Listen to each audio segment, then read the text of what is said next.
กาบทักทายสบายดีพี่น้องปองไปหมดสู่คู่สู่คนในบรรยากาศยามเศร้า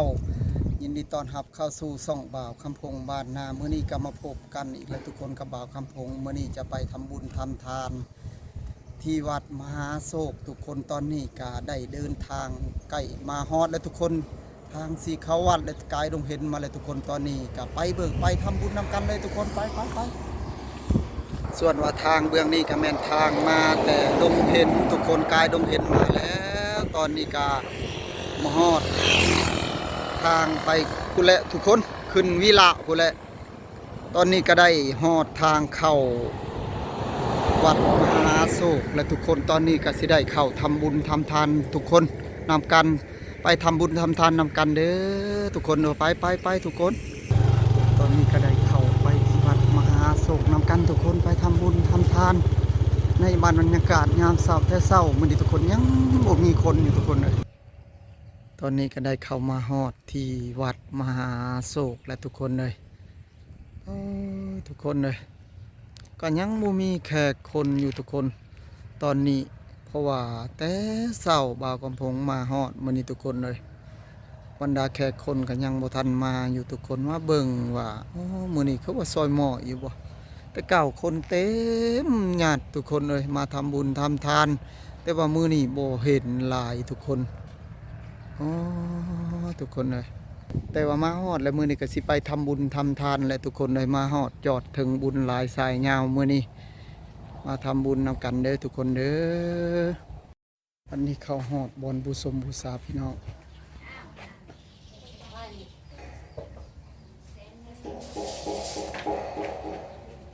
จะมี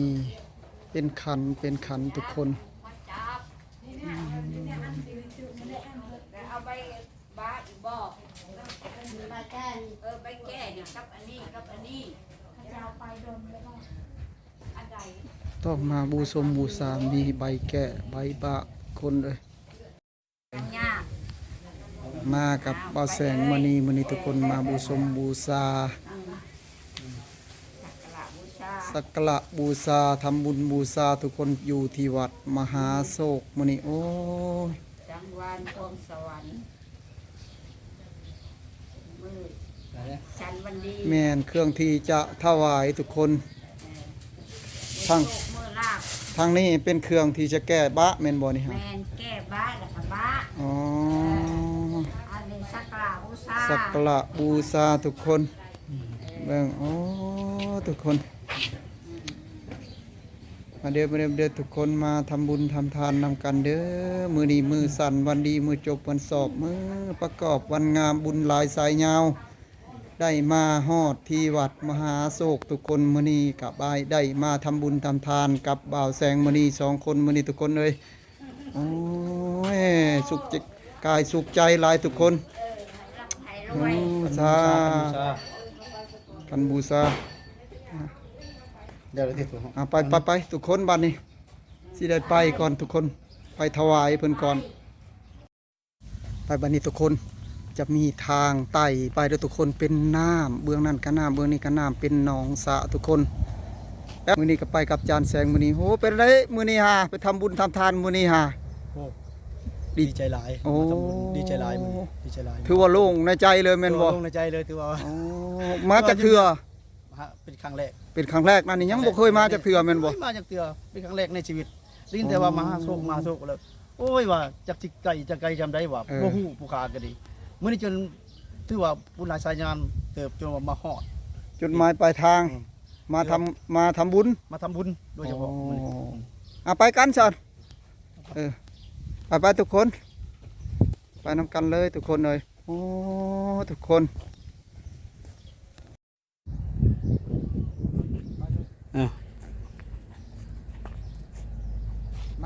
มาทุกคนมาทำบุญทำทานนำกันเด้อมื้อนี้บุญหลายสายยาวได้มาฮอดวัดมหาโศกมื้อนี้ทุกคน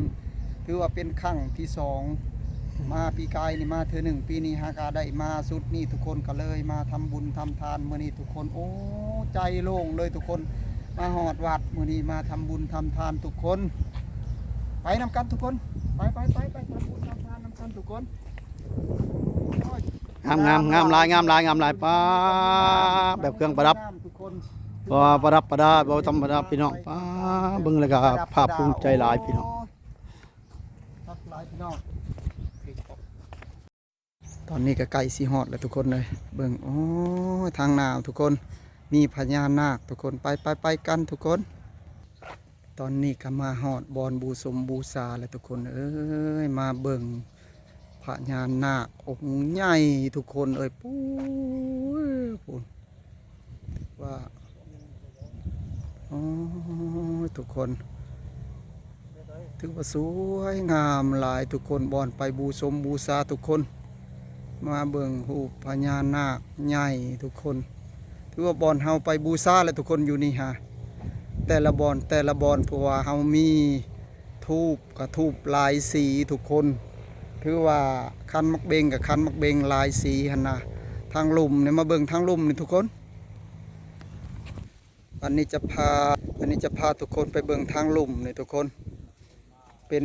น้ำสีเด้อทุกคนโอ้น้ำสีแบบเขียวทุกคนเลยโอ้ผมมาเบิ่งทุกคนถือว่าสวยสดงดงามทุกคนเลย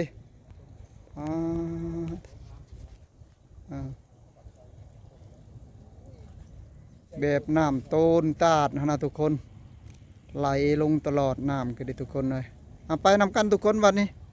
ไปบูชมบูชาพระองค์ขาวพุ่นก่อนทุกคนจักแม่นองค์ยังบ่าวกำพงกับยังบ่ทราบทุกคนไปกันทุกคนไปบูชมบูชานี่ไปองค์ขาวนี่ก่อนแม่นองค์ใหญ่นี่แหละไปใต้ถูกก่อนทุกคนเฮาก็สิได้เข้าบูชาพระองค์ใหญ่ที่ศักดิ์สิทธิ์ฤทธิ์เดชทุกคนอยู่ที่วัดมหาโศกทุกคนเลย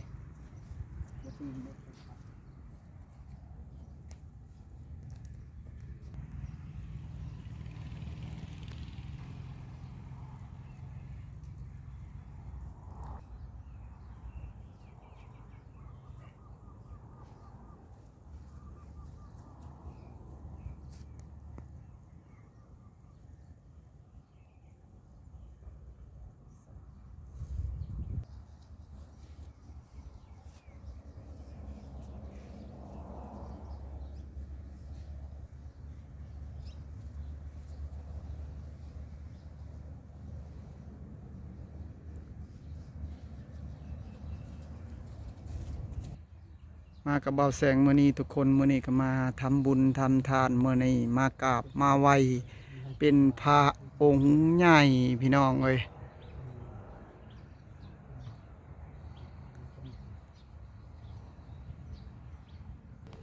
ที่ว่าจะมีแบบพญานาคนะครับก็ไปไหว้พญานาคได้ทุกคนถือว่าคันมักเบงนี่มันแบบว่าเพิ่นเฮ็ดสีเหลืองสีแดงสีขาวเฮาก็ต้องไหว้องค์ขาวนี่ทุกคนผู้บางคนก็บ่เข้าใจแต่ว่าไหว้ไปทั่วทีปกับบ่ได้ทุกคนบ่เข้าตำราเทียนก็มีคือกันทุกคนเทียนก็มีสีเหลืองสีแดงมีหลายสีทุกคนสีขาวแน่เพราะว่ามีแต่ละองค์หันเฮาต้องไหว้ให้ถูกเด้อทุกคนไปบัดนี้ไปกันทุกคนไปไหว้พญานาคบัดนี้ทุกคนเอ้ยบัดนี้เฮาก็ไปไหว้พญานาคทุกคนไปกันทุกคนไปไหว้พญานาคทุกคนเลยพญานาคองค์ใหญ่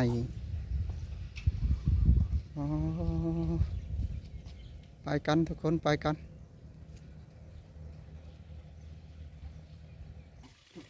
เป็นน้ำต้นเลยทุกคนเลยน้ำสีเขียวแท้เขียวพี่น้องน้ำนี่ก็ดีเอาได้ไต่ไปทุกคนอันนี้ก็จะเป็นแบบคู่วะนี่แหละทุกคนเลยทางกลางนี่ทางขอบก็มีแต่น้ำแต่ในทุกคนวันนี้ไปไหว้พญานาคทุกคนพญานาคเขาไปไหว้พญานาคบ้านนี้กับบ่าวแสงตอนนี้ครับไปถือแต่ว่ามาทำบุญมื้อนี้ก็ต้องทำบุญทำให้สุดคุดให้ถึงพุ่นว่าเฮ็ดบุญเฮ็ดทานโอ้ไปจานเข้าไปบ้านนี้ไปเลยบ่เข้าไปเลยไปก่อนสิไหว้ก็ไปจูดธูปก่อนทุกคนนะเพราะว่าไปจูดธูปแล้วเฮาก็ต้องได้ เข้าไหว้บ้านนี้ทุกคนต้องพญานาคทุกคนต้องเอาพญานาคไปไหว้เพิ่นนะทุกคนบ่แม่นว่าขันหมักเบ่งทุกคนนี่แต่ละบอนเบิ่งทุกคนผู้บางคนก็แบบว่าบ่จักและบ่ถามก็บ่ได้ทุกคนเลย แม่น ไปจานไป ๆ เข้าไปเออ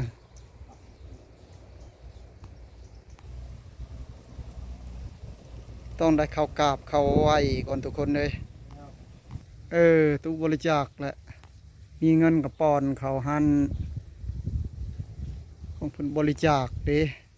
อีกตามใจศรัทธามีหลายทานหลายหันเด้ปอนเขาก็มีหูอยู่ข้างนี่หันเด้หูมันปอนเขาโลดหันนี่เบื้องนี่หันเด้หันแหละปอนเขาเลย เงินคำอิงจำตามใจศรัทธา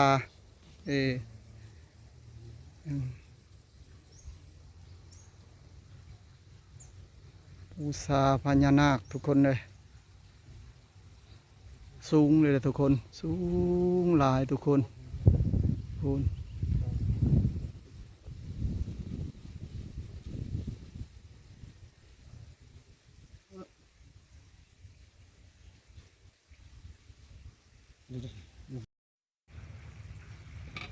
เบ่งทุกคนมาไหว้พญานาคมื้อนี้ฮะโอ้บุญหลายสายยาวมื้อนี้มาทำบุญทำทานแดดแต่เช้าทุกคนเลยมื้อนี้จะเป็นวินเวียนเลยแดดบ่เป็นโอ้ยมาทำบุญทำทาน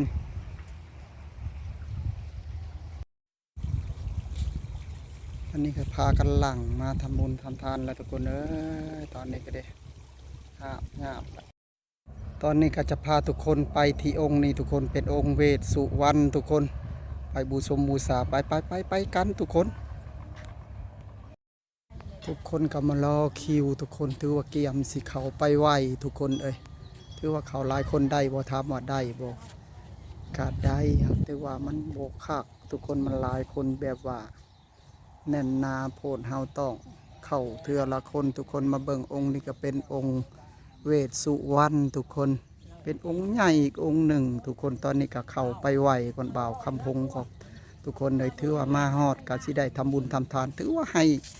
แบบให้เบิดละทุกคนครบนะแต่วายก็ยังบ่ถึกอยู่มื้อนี้ทุกคนบ่เคยมายังผิดพลาดอยู่ไม่ออก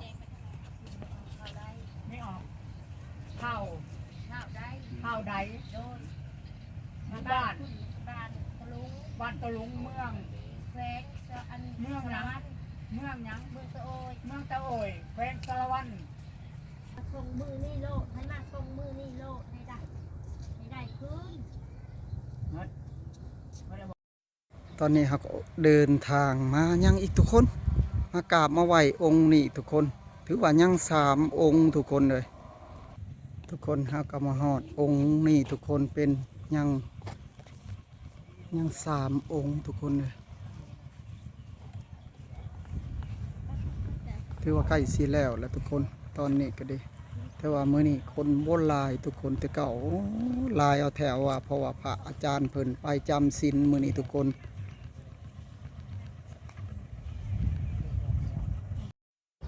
ตอนนี้เราก็ได้บูชาองค์นี่ทุกคนถือว่าแล้วเรียบร้อยตอนนี้ก็สิได้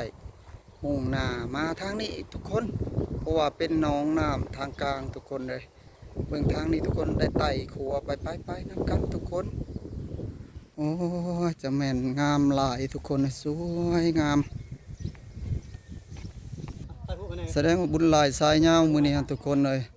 มาฮอดมาถึงถือว่าเป็นองค์สุดท้ายทุกคนมื้อนี้มากราบมาไหว้องค์นี้ก็ถือว่า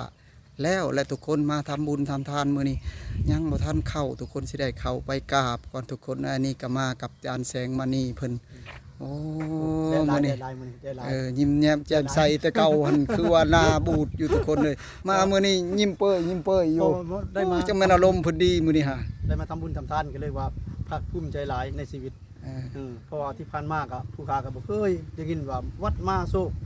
มามื้อนี้แบบว้ามาเห็นตัวจริงแล้วดูราพี่น้องอยู่มีพระองค์ใหญ่มีพญานาคองค์ใหญ่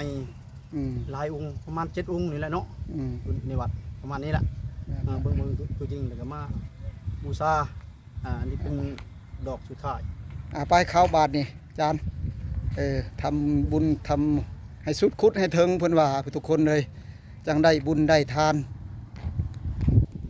ต่อรวมเข้าไปแล้วนะ ไปแล้วเพิ่นไปแล้วเพิ่นบ่ได้อยู่มื้อนี้ฮะ เอ้ยไหน ตอนนี้ก็ให้อาจารย์แสงมณีเพิ่นเข้าไปไว้ก่อนทุกคนเลย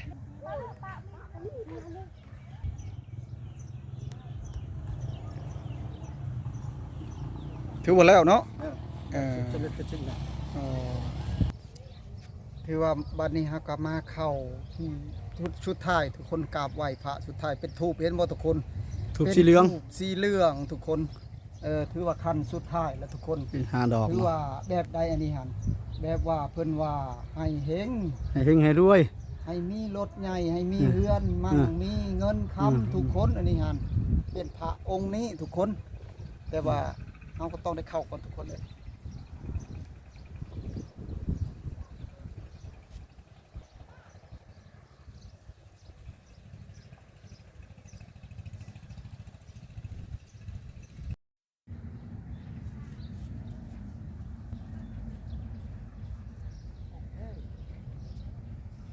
ทุกคนเลยมาทำบุญทำทานมื้อนี้ก็ได้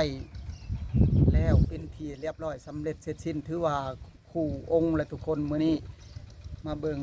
บรรยากาศก็สวยเติบตอนนี้ถือว่าคลิปก็สิได้จบสำนี้ก่อนเด้อทุกคนเด้ออันส่วนว่าคลิปนี้ก็ดีขอฝากติดตามคลิปหน้าส่วนว่าคลิปนี้ก็ขอกราบคำว่าสบายดีทุกคน